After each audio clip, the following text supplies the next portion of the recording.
some time, but now I'm here. I'm back for another week of Manuscript. It's your boy ALBYBEATZ. You know, um, you know.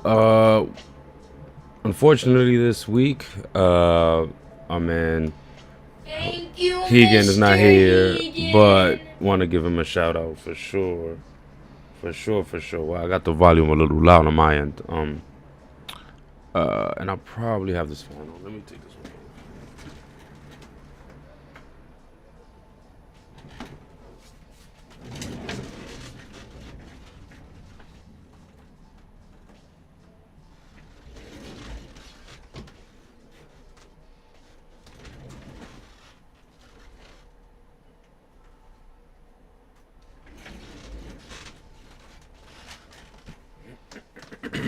All right.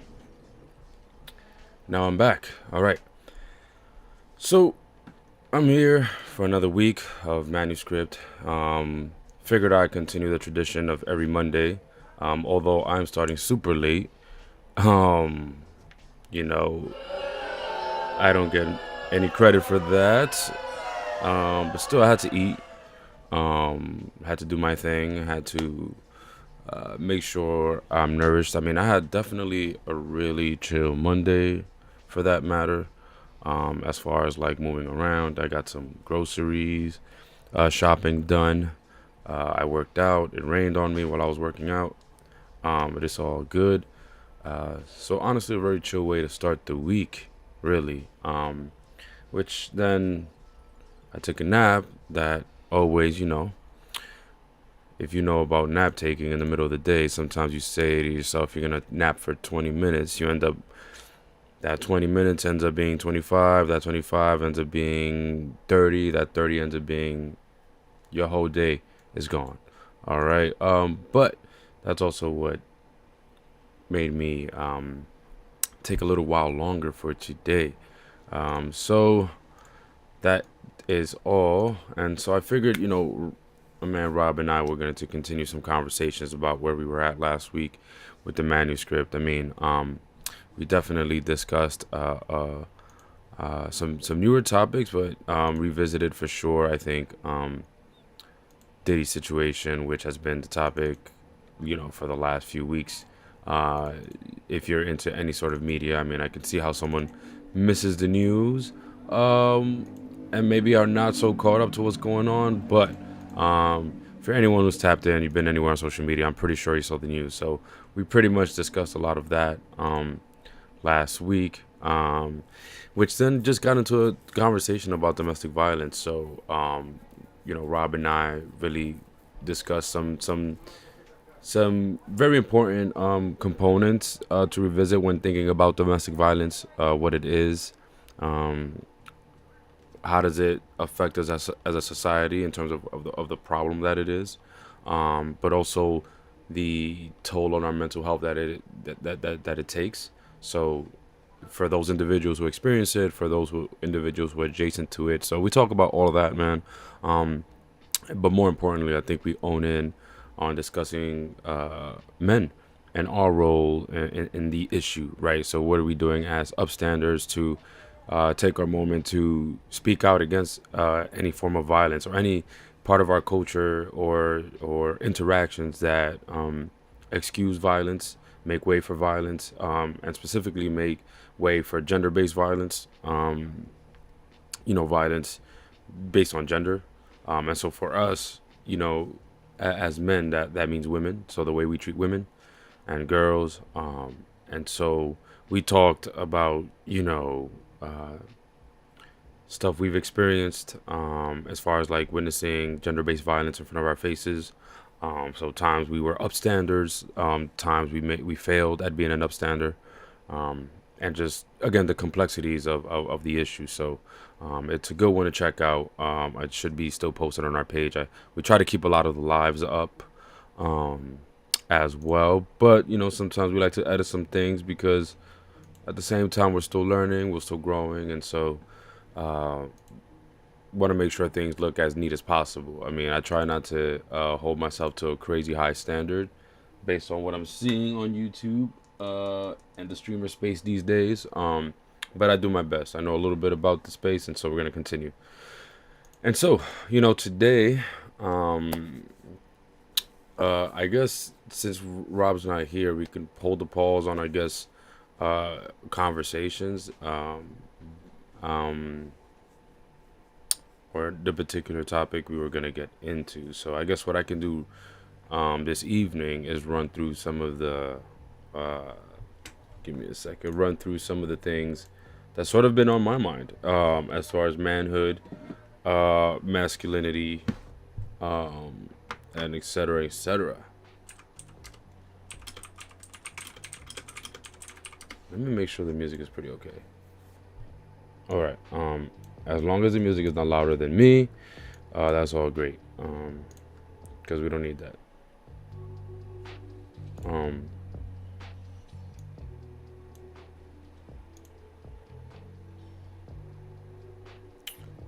so, all right. Where do I start? Where do I begin? Let me see. I wrote some quick notes here. Trying to think of some stuff. So Rob and I were going to do topics, looking at new endings, new beginnings. Um, but again, him and I can get to that when we return. So I think for me, just what's been on my mind as far as this stuff is interesting. So we just Memorial Day weekend just passed. I don't know that that means anything to me. At this point in my life, I don't know how I connect to it at this time. I mean, I know it's something about, especially uh, showing support for military and service individuals and service folks. But again, I don't have too many military or connections. I have a few, um, not many. So, and then the ones that I do, and the few folks that I am connected to, I don't see them necessarily being real gun ho about Memorial Day and showing love, and yeah. So it's kind of like not my thing, not something I do as well. Um, but so I did have a 3 day weekend though. I try to enjoy it as much as possible. Had a really good time, a chill time Saturday. Um, then I actually went to church on Sunday. So I could talk about that a little bit. It was an interesting experience going to church. Um, so Sunday was also Dominican Mother's Day. So I celebrated the last Sunday of May every year. Um, and so it was nice to get together again with some of the women in our family, which included my mom, my aunt, um, great aunt, godmother, sister. So it was interesting. I think the experience that I ended up having in church. I mean, I'm not, you know, if anyone who's been tuning in has been paying attention, I don't know that you kind of get my connection with religion and churches specifically. So I'm not necessarily um, tapped in and not as gun ho, I guess I would say. I don't know if that's a good word to use, but in this moment, but um, but I went to church. I think my thinking always behind it is to show support. I think it's something my mother wanted to do. And so it's for a community. I will show up. And so I go, and I grew up, Catholic, Roman Catholic. So I am still familiar with a lot of the prayer, and so I go there. And honestly, these days, my connection, I do take those moments because I have a hard time walking in that place. And again, I'm not going to get into a deep dive on religion. I think there's plenty of other spaces and places where you can get that. I'll plug in right now um, one of my favorite channels on YouTube, which is Black Power Media. Um, you'll find a lot of information on there. I mean, if you're new to the channel, anyone who's listening to this and you go tap in, there's a lot to catch up on, but more importantly, I think the educational conversations and just the variety of conversations happening on that platform I've learned so much over the last, I think, close to 2 years now. I think I discovered the page around 2022 of July, and so I've been a fan since. They have a morning show. I've met a bunch of just grassroots organizers all around the country and the world. And so, yeah, again, in terms of the conversation on religion and stuff, I would recommend even starting there. There's a lot of great conversations happening on that platform if for folks who would like to get educated. But again, I'm not going there now. So anyway, I go in there, and my take on this is that I use the opportunity to sort of meditate. I think I can't deny, at least for me, the way that the space, at least the church I attended, feels welcoming. I'd be lying if I say that I walked into a space, and felt creeped out. I mean, again, unless I'm really thinking about religion and what religion stands for. But if I just think about like the soothing music, the way that folks are just greeting you, the community you feel a part of, and then even just the practice of sitting there in pretty much silence, because aside from the call and response parts, through the mass, like you're really pretty much quiet. And where else and how often am I going to sit in silence throughout my week? I mean, my job as a counselor, I talk, and a therapist, so I'm talking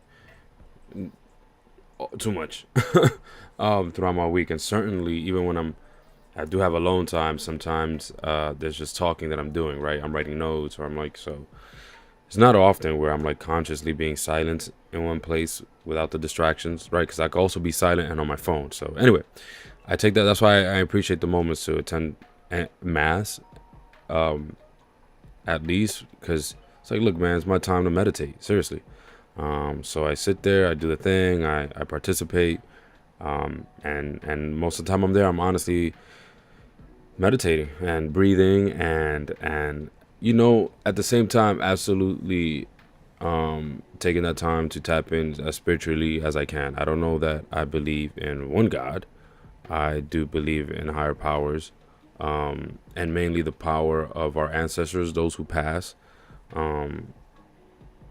I do believe that there's this strong otherworldly connection that we have to spirits that I think in our ancient past we were much more tapped into now. So, I meditated. Church went well, and I think the day was pretty chill. It was pretty nice. I started pretty early, actually. That's the only thing that killed me about mass. But the day started off great. Like I said, then attended a baby shower afterwards, and that was dope. That was a pretty nice event. I actually bumped into a couple of people that I went to elementary school with, so that was nice as well. Seeing folks who I haven't seen in such a long time. So it was nice. Folks recognizing each other, people I haven't seen from the block in a while. But yeah, and it's funny, actually. I thought about this because I remember bumping into some of these folks like when I was in my 20s. So we went to elementary school together. We were cool. Fell out. Then it's like this weird phase where it's like you see each other. You're a little older. You're like in your early 20s. To some folks we still say hi to, and then some folks it was just like we just see each other and it's whatever. And then to see each other again in like 30s, and then it's like, wow, everyone's so grown again. You kind of have these conversations twice, because again, I haven't seen folks since elementary school. So seeing them in my 20s, it's like, wow, we're so grown. And seeing them again in the 30s, it's like, wow, we're so grown. Probably when we link up again in our 40s, like, wow, we're so grown. But and that was chill. That's been the pretty much the highlight of my weekend. You know, aside from spending it with my partner as well, Yeah, no, that was pretty much the highlight of my weekend. So, um, anyway, going back to the church thing, I found it fascinating, right? Because one of the things that when we're thinking about the manuscript, right, and manhood and representation, so and stereotypes. So when I leave mass, I get approached by, I guess, some of the church-going men who honestly are older. Because that's another thing I noticed. I went in the particular church I went to. I remember being younger, going to that same church, and so going inside the church, and then I remember when I was younger, I remember seeing a lot more men. Now, maybe because I was younger, everyone looked older, but if I had to guess, I'd imagine there were definitely a lot more 30-year-old men from the community who were attending church as well. Um, and also, I should have verified this with probably my some of the folks there, but what I definitely noticed stepping in there is I was probably the youngest man there, aside from like really younger adolescent boys. Um, yeah, it was either the few men that were there were like 40s and up, um, and then anyone like there was definitely no young adult to like my age range of men. Honestly, I was probably the only one, and then I stand out because my dumbass. I mean, I look nice, but of course I wear like the tightest polo shirt that I had. Well, actually, that was the only outfit available, so that was that. That was it. That was it. So I was not trying to show off, and um, over the last year, definitely been a little bit more ripped than I have ever been. So I'm showing up in this tight ass shirt, looking all muscular for no reason, and so these two guys approached me afterwards, and they pretty much invite me to the church, which I do want to get back to these gentlemen because they did also invite me to a father like men's meeting that they have now. That piqued my interest only because of where I've been, I guess, especially with this platform. I'm kind of curious to figure out what the space looks like and who are the men attending. I mean, look, we talk a big game about how men need spaces to be vulnerable, to talk about our feelings, to talk about what's going on. And so I just got invited to one where I imagine it's a vulnerable space. I think where it was a little funny to me and it brought me back to stereotypes was that then they made a comment about like, and you look, you this big strong man, and like you like basically insinuating like they could use a guy like me to go to their programs because then that will lure in more men from seeing church as an option. You know what I mean? Like, wow, they see this brolic, like good looking man come to church, then they'll say, oh my God, then church is for me too. Which I was like, that's an interesting recruiting tool. To use the stereotypical, how I present, um, to then recruit young men. But I mean, that's our world, isn't it? Right? Because at the same time, I'm like, well, why would I expect anything different at the same time when I'm wearing again this tight ass shirt that like just like makes me look more muscular than I probably really am, um, to give off this illusion. Uh, uh, so whatever, man. It's just it was interesting. It was an interesting interaction. I feel offended? Not necessarily. I can't say I felt offended by it. I don't know that I felt offended by the ask. I actually was intrigued. I actually felt a little sad and guilty because part of me was like, dude, I don't know that I'm gonna show up to your party. I would like to, but I don't know. That was really my only thing. I was just like, I don't know that I want to. Yeah, I felt a little more sad about saying no. However, as I walked away, I was like, look, man. Again, my where I ultimately landed at was again thinking of joining the space at least once. I mean, it doesn't hurt, right? And they said, you could come as as you please, like no pressure. You don't have to come every week. You could come once a month. You could come, every week if for sure. They of course said they would love to have me every week. But I'm also interested in what the space looks like. I mean, I used to, the earliest men's space that's still going on to this day. So God bless. It should be close to what, um, 15, more than 15 years now. But well, probably I'm over exaggerating, but definitely more than 10 years now is this monthly roundtable that is hosted by Connect NYC, an organization, and it's one of its directors, Quentin Walcott. So Q, shout out to Q, man. Again, one of the first mentors in the space of activism around DV, domestic violence, is Q. So in the city, he runs a monthly group that he also continued through the pandemic. And so the group is also virtual, and it's one of the first communities of men that I've entered. And the first time I showed up to a round table, I was probably like 22, 23 years old. Um, right? Like I think my first round table was like in 2012. So I was probably like, yeah, like 22, 23. When I turned 21. I turned 21 in 2009, 2010. Okay, so yeah, I was 22 during my first roundtable, and I remember being like, man, that was such an interesting space. I went back a few times whenever I could because I was also juggling between school and like a weird job at the time. And I believe the group was like the last Wednesday or the last Thursday of every month, and so yeah, it was hard for me to attend, but that year I attended a few times, and after, and I brought my cousin actually once, and I remember that being a great experience for him. Shout outs to Nips, um, and so basically that was the first space I went into that it was this collective of men who are vulnerable, and I think Q did a great job as a facilitator always to ensure that it doesn't turn into those like woman hating club or homophobic like gay man hating club, where we sit there and then we just air out our grievances about how we feel about such and such. I think Q did a fantastic job always every time I've been in the space. um, and if there was, let's say, an individual who was new to the space and would start spewing like just horrible shit, about women and the nastiest stereotypes about women, like I think you have stepped in beautifully to like redirect this person, bring them back to the space, and also invite them to like uh, uh, check their attitudes and their beliefs, and be willing, and also invite them to be challenged on these ideas to grow in the space.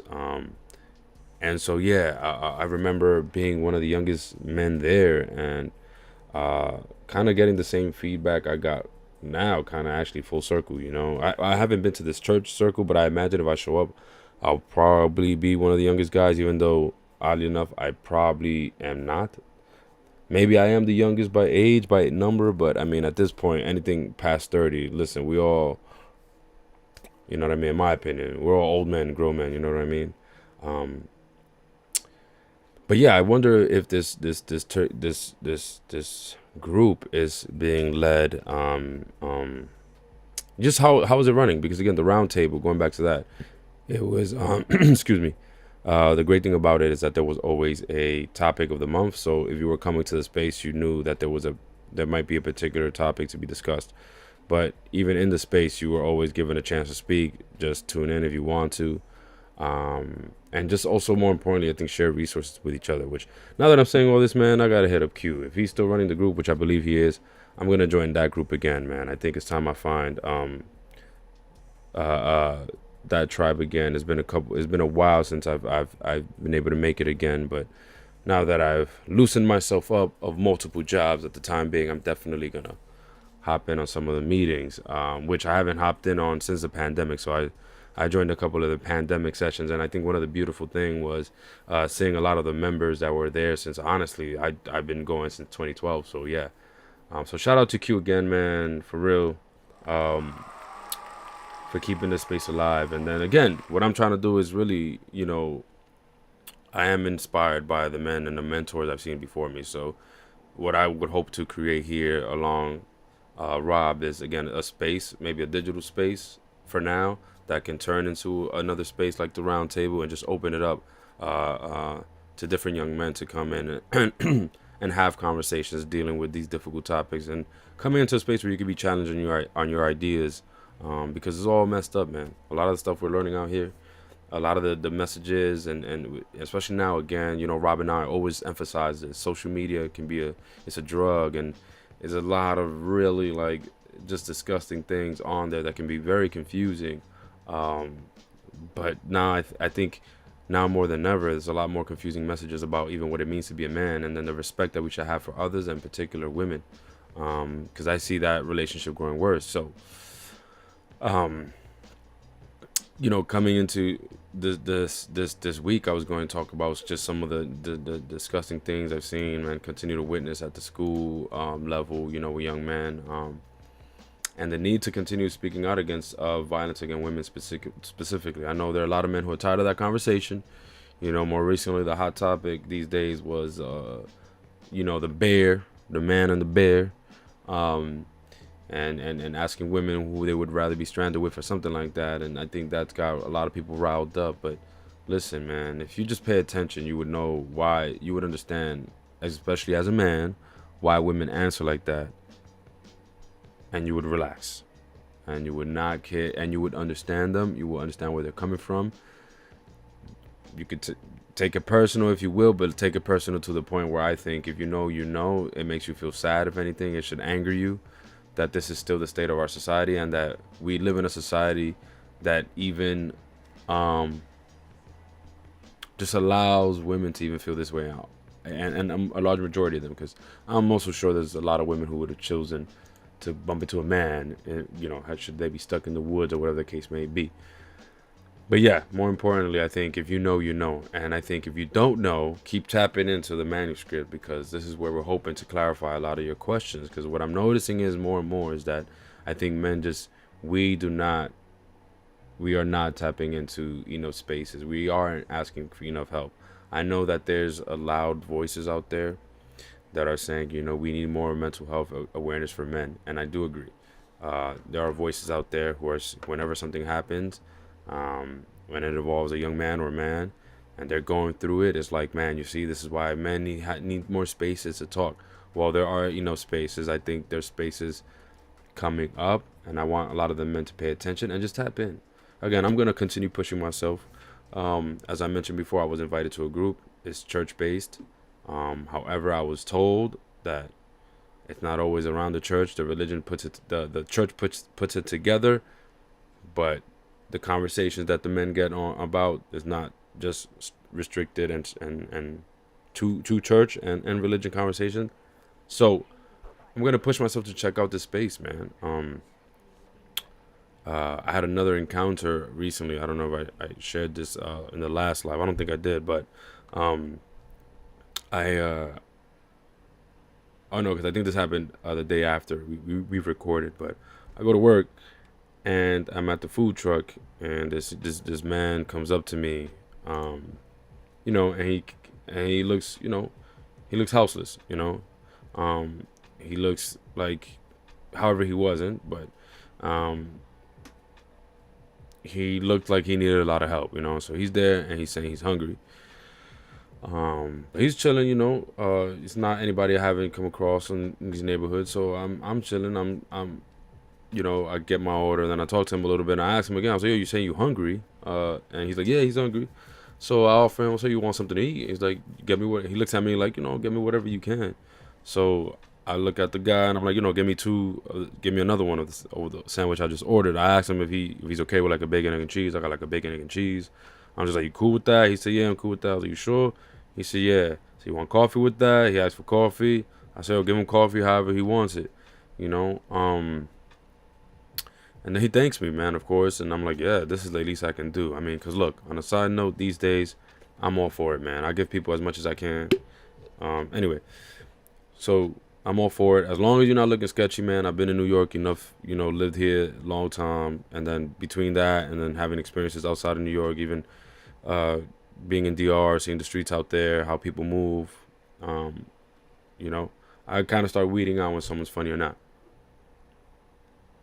So this guy just starts talking to me, man, and he's probably in his, could be like late 40s, early 50s, maybe. I mean, he could even be mid 40s. I'm just probably aging him a lot more. But But he just starts telling me, man. He's like, thank you. I'm grateful. It's good because um, I'm just trying to get better. Another reference to my body. He's like, man. He looks at me up and down, and he's like, man. I used to be like that, man. I used to be I used to work out all the time. I used to be just like that, big. And he tells me that because this guy was like really skinny, man. He must have weighed maybe 130 pounds, but he's at least 5'8", 5'9", and he's like 130, maybe 140 pounds.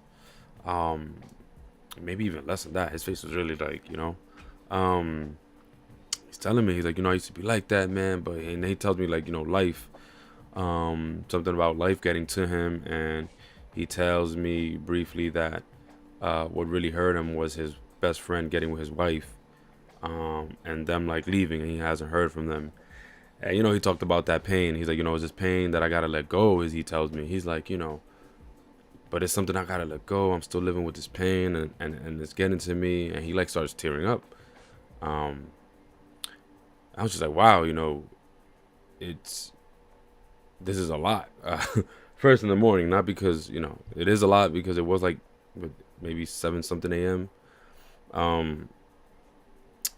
But more like, wow, like this moment is really happening, man. This man is being really vulnerable, and real quick, I thought of like, damn, like I wonder how many folks, how many people even heard him, uh, or even stood there for like 5 extra minutes, because it didn't even take that long. I mean, it took me as long as waiting for the damn sandwiches to be done, and we're having this conversation. I'm wondering how many folks just turned him away because of how he looked, and he just let it out. And I'm like, sometimes I tell him, sometimes, I say something along the lines of like, we gotta let it out sometimes, and it's good that you express yourself. Trust me, you don't have to feel no way about me like telling me that, um, I even was like, yo, thank you for sharing. I do hope that as you continue to like learn from it and express it, that it starts getting better. There'll be better days. I told him something like that, and he starts, I guess talking to me a little more like, yeah, man, it's all good. Um, and then he tells me, now that moment warmed my heart, and then it just turned funny kind of quickly. It was layers. It got a pretty funny, because now I'm getting the sandwiches, I'm giving it to him. I'm like, you good? You got the coffee? You all right? And he's like, yeah, man, but it was nice talking to you. I appreciate you hearing me, man. Sometimes it gets lonely, like nobody hears me out. I don't really have a lot of people to talk to. And I'm from around here. I live right there. And then he points to like this tall building that you could see, like kind of like a little bit in the distance. He's like, I live right there. He even gives me the building number. And I'm like, oh, okay, that's what's up. He's like, yeah, man, I'll be around there. There's a little park out there working out and stuff. I'll be trying to get back on it. You should come check me out, like swing by, whatever, man. You was cool. You're a cool guy. And I'm like, yeah, yeah. So I'm talking to him, trying to get the sandwiches or whatever as he's telling me this. And then he even asked me again. He's like, yo, but yeah, man, now you a cool guy or whatever. So he's like, yo, so where I live at again? And I look at him like, what he said? I'm like, he's like, yeah, but you said, because then he looks at me like, you say you going to check me out. You say you going, in case you stop by, like, just want to know if you know. Like, and I was like, and I say the name of the building because I remembered it. And he's like, oh, he got so happy, man. You should have seen this guy, man. He had no teeth, but he smiled, Smiled that whole thing. He smiled, and he, like, that made his day, man. I remember he was like, oh, you remember, man. You remember. He's like, yo, but yeah, man, come swing by. And he was like, yo, no. But I don't know gay shit, man. I don't know gay shit. I don't roll like that, you know what I'm saying? I'm just saying, like, we... And that, man, listen, it took a lot of... I did chuckle, but I didn't, like, laugh. But inside, I'm like, nah, no way. He was like, no gay shit. And I think, he said no. He said, not on no Diddy shit, man. I was like, I cannot believe this is my life right now. He brought up the Diddy situation. I'm just like, wow. But that I understand him at the same time, because I grew, I know what it's like to grow up living inside this box, this box, the boxed in definition of manhood. So I know that there's many times we reach out to other men, other brothers, and like we express our love, but we always have to hit it with a caveat, like, I'm just letting you know, but it's not gay though, We do that a lot, man. So it does suck because honestly, he could have just said what he said and moved on. But I mean, I hope it didn't affect him in any way. Or maybe I looked at him weird. I don't know. I mean, if I did look at him weird, it's just because I'm like, man, are you really questioning me about this? Are you really gonna ask me if I remember the building number?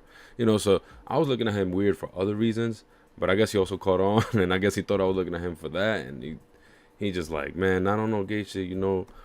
Um, but yeah, he was just like, just come through, man. I need to, we could chop it up. I need, we could talk. So it hit me like, damn, it really is. It really is like that for not just him though. A lot of people. For a lot of people. And unfortunately, this seems like anecdotally. So and also I guess based on research, not guess. There is research out there that do reiterate that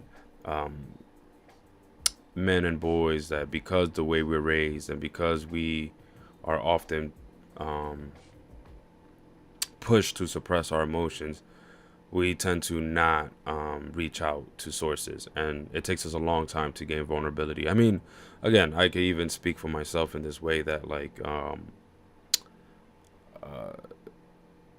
I have a difficult time with vulnerability, even though I grew up knowing about how powerful it is. I do think I've done what I could in breaking out of that stereotype, especially for other brothers, other men to kind of see that it's possible. And I still think that my area of growth in this life is to continue doing more, because I know it's necessary to continue showing out in a vulnerable way, because it is necessary. And yeah, this example of this guy, man, it was very fascinating, but it made me think again, like after that, my brain was just like running 100 miles an hour, like damn, thinking about this connect space, the manuscript. Now that I'm even rethinking it now, I messed up because I should have. The dude had a phone on him. Sometimes like these folks, they get a phone, and I know he has access to YouTube. I should have told him to tap in, man. Like tap into this space, man. Tap into the show, uh, like, and just come through, man. Have these conversations,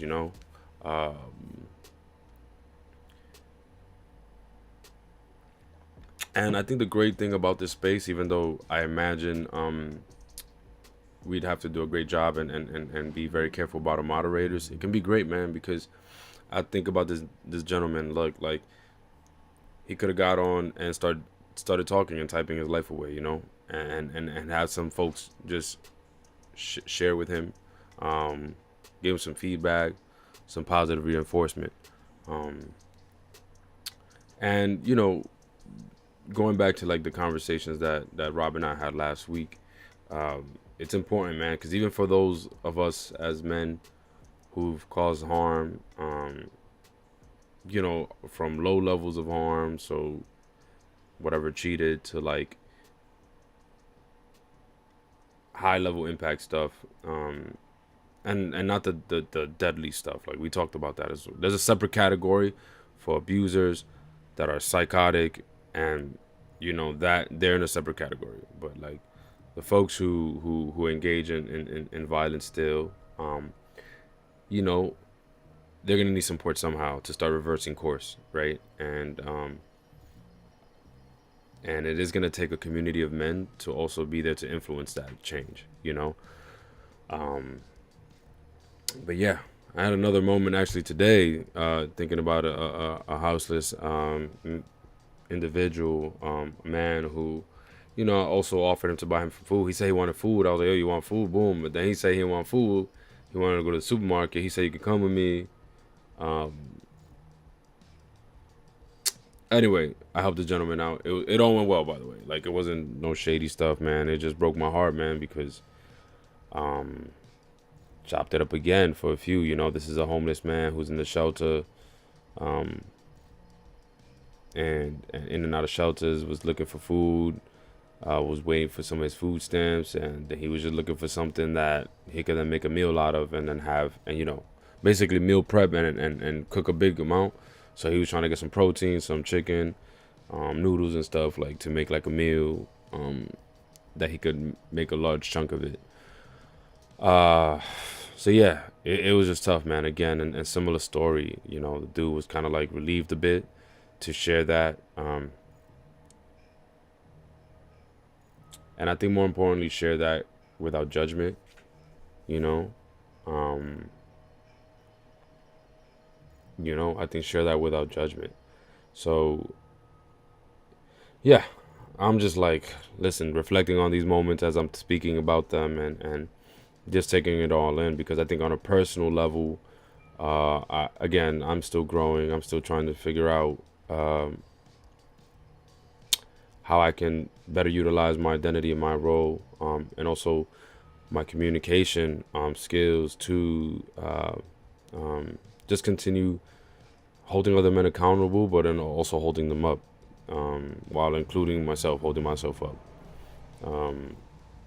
Yeah. Uh, I've also been just reflecting on like how I come across, because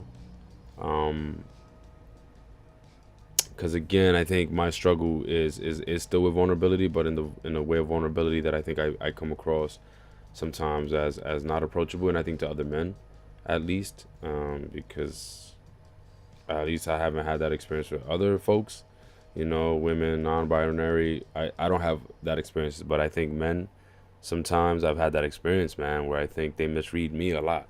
Um, and even though I'm like, I think I'm coming across as the most welcoming dude, I think I'm seen as a threat.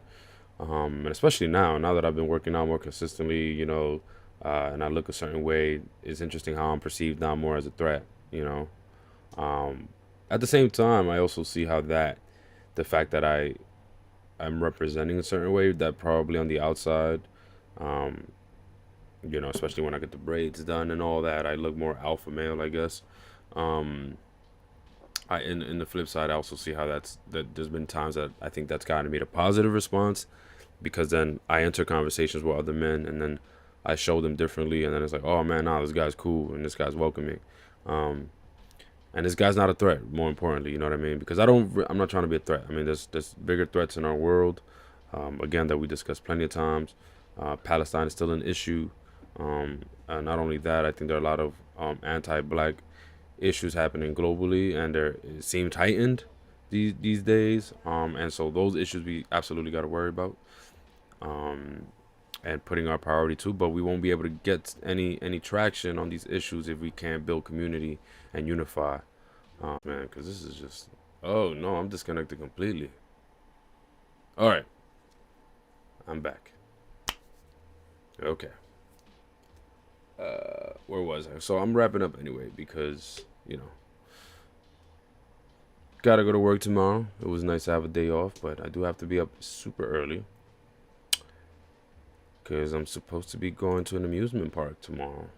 So let's see. Sounds fun. Yay. Not happy with that at all, by the way. Where was I with this? Just trying to close out. I was also trying to see if I had any other points to leave off on, but do I have anything I want to leave off on? I have a community strike guideline. What? Oh yeah, I know about that. What was I saying? Trying to figure out a point to leave off on. Well, you know, one thing I will say, um, as far as like what I want to throw out there, and again as a challenge for myself, um, is that I think I want to push men and young men these days, as I do, to step outside of our comfort zones a lot more. I want to encourage us to, go to dancing class. You know what I mean? A lot of men are struggling with socialization. They feel they can't connect with people, and they can't connect with women.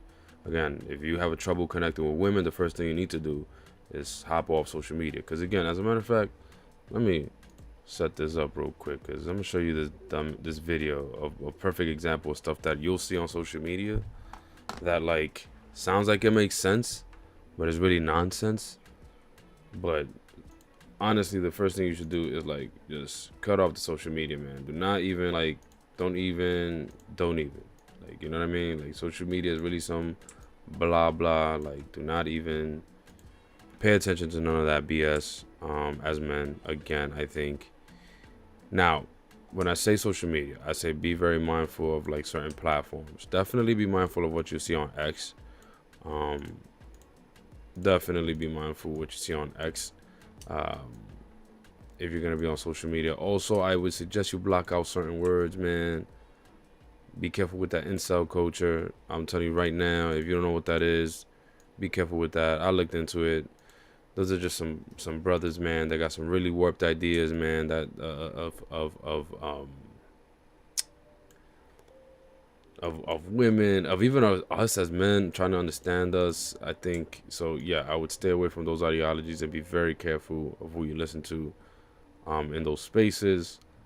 And also, just like I said, going back to starting with dance classes, just like step out your comfort zone, like do something great, do something fun, do something that like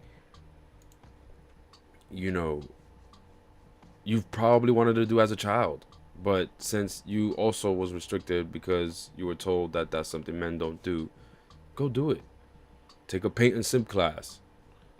Like, it sounds weird to you. It sounds like not a manly thing to do, to paint, like, but you wanted to paint as a child, like, go do it now. And I mean, if you're 21, 22, 23, 24 years old, like, don't wait till you're 30. Don't wait till you're 40 to make these decisions. Like, start stepping outside your comfort zone. um I seen a great post recently of somebody suggesting, like, man, just get a hobby. And like, by hobby, something that involves you like moving your body. They moving hobby body. Look at that rhyme. Um, doing something that can move your body, like you're learning a new skill, um, learning about a new like a new trade, or and I'm like thinking way too fast. So right, my mind is not spitting out examples in particular, but again, there's these ideas, man. When I say just look up hobbies, you don't know. A lot of you youngsters are using ChatGPT for everything, man. Use it for that. I had a kid recently who had a hard time writing a promposal, and I'm like, I looked at him like, this may sound cheesy, but don't you use ChatGPT to write your papers? So why don't you go to ChatGPT for this and ask ChatGPT to just toss you, brainstorm different statements for a prompt proposal? Like, I'm like, if you're gonna have this tool, man, use it. Might as well really use it. So, same thing, y'all. If y'all can't come up with ideas for hobbies, ask ChatGPT to give you a list of hobbies. You take those hobbies, right, and you start throwing them on the Googles. You don't use Google, fine. Put it on a hashtag NYC. If it's kayaking, hashtag kayaking, hashtag NYC.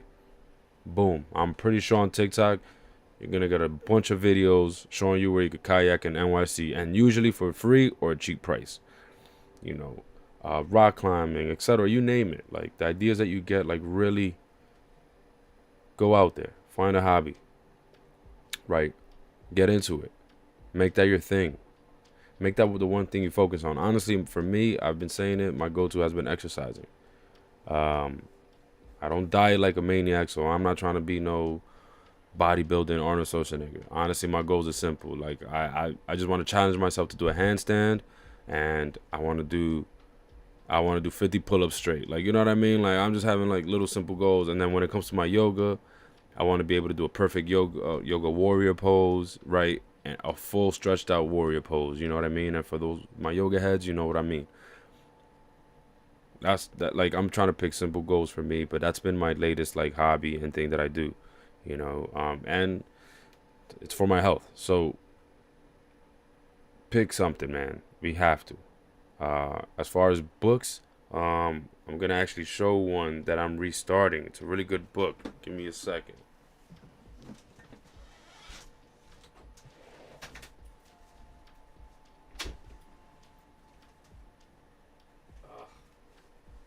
I wish I was taller.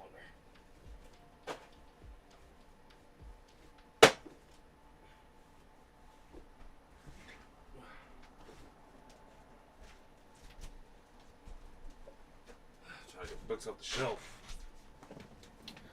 It's called Men's Work. Paul Kivel.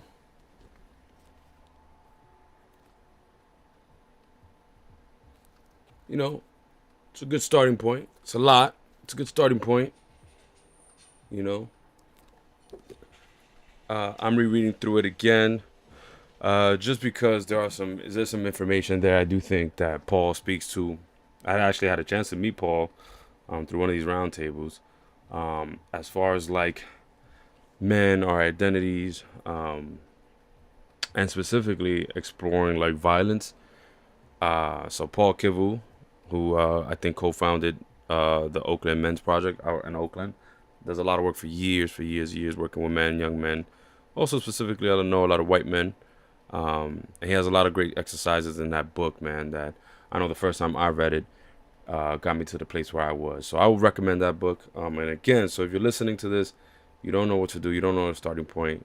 Again, hobbies, reading, and I think most importantly, getting into a community, man. You know what I mean? Again, take it from me. I went to church on Sunday. I didn't do it for me. I did it for the community of people.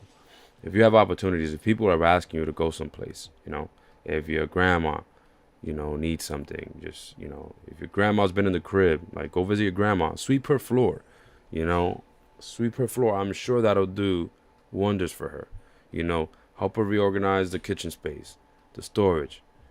If your dad is older, is a much older man, you know, can't really lift that heavy, offer the liftings for your dad, you know, help someone, really truly help someone. Because again, as men, we're taught to be really individualistic. And thankfully there are men out there who grow up with different messages and grow up to not be individualistic, who understand their role as men and how important it is in society to be part of the community, and how we could really be the protectors that I think we seek out to be in these like media narratives, right? Like how to really be a protector for your community, how to really look out for others. You know, thankfully there are men who have grown up with the right messages and who with the right community who still value those things, right? And develop that message and instill that message, right? Unfortunately, I still see too many of us who even come from those villages and veer out because the outside is so tempting. It's so tempting to follow this vision of manhood that's honestly for white men. It's not for us. Plain and simple. And if you know what I mean when I say it's not for us. But this is, oh, yes. Google's like, you still talking all that by yourself? Yes. It's not for us. You know what I mean? That this idea of what it means to be a man, and especially here in America, how we promote it, it's not for us. You know. So again, I see a lot of my own brothers fall into trying to be that, trying to survive in this crazy world with that kind of mentality, the same one that these men have. You're not gonna survive because that mentality is not for the world you actually live in, for the communities you're a part of. And plus, your community don't even need you to be thinking in those ways. So I invite us to break out of those chains, man. I know I'm working hard every day to do so myself. And so I'll leave it off that, man. That's me. Or, you know, it's your boy Al. Just kind of got on. I don't know. We're probably going to hop on later again. Rob and I, so you expect to catch both of us. But for now, it's just me, man. Peace and love, everybody. I hope you have a great rest of your week. And thank you for coming through, man. Peace. One more time, y'all.